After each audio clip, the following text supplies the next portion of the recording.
বরবাদ ছবিটি চলার মূল কারণ হচ্ছে তার গল্প, অ্যারেঞ্জমেন্টটা মূল ফ্যাক্ট, কাস্টিং। কিং খান তো অবশ্যই, তার তো আলাদা একটা বহর আছে, দর্শক বহর যেটা বলে সেটা আছে। আর মূল কথা হচ্ছে যে তামিল তেলেগু ছবিগুলো মোবাইলের শর্টে, ইউটিউবে পুরো ছবি দেখা, ধুমধুমার অ্যাকশন, মানে সাসপেন্স ছবির মধ্যে, মানে এই বিষয়গুলা খুব ফুটে উঠছে। মানুষ বোর হয়ে যাচ্ছিল।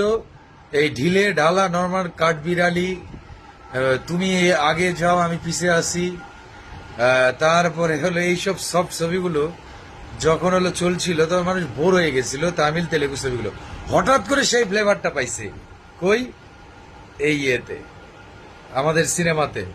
একটা কথা বলি, নোংরা কথাগুলি কিন্তু সোশ্যাল সাইটে সবচেয়ে বেশি ভাইরাল হয়। ওই চুরি তোর দুধের কলসির মধ্যে কি খাঁটি গরুর দুধ বেচতে এনেছে ওই ভিউ। তারপর ওই যে ওই কিরে ভাইরাল।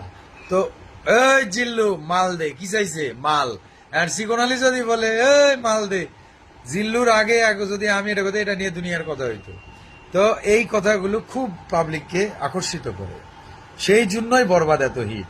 বরবাদে সব ছিল। পরিচালককে ধন্যবাদ জানাই, একদম গরম একটা ছবি উপহার দিয়েছেন।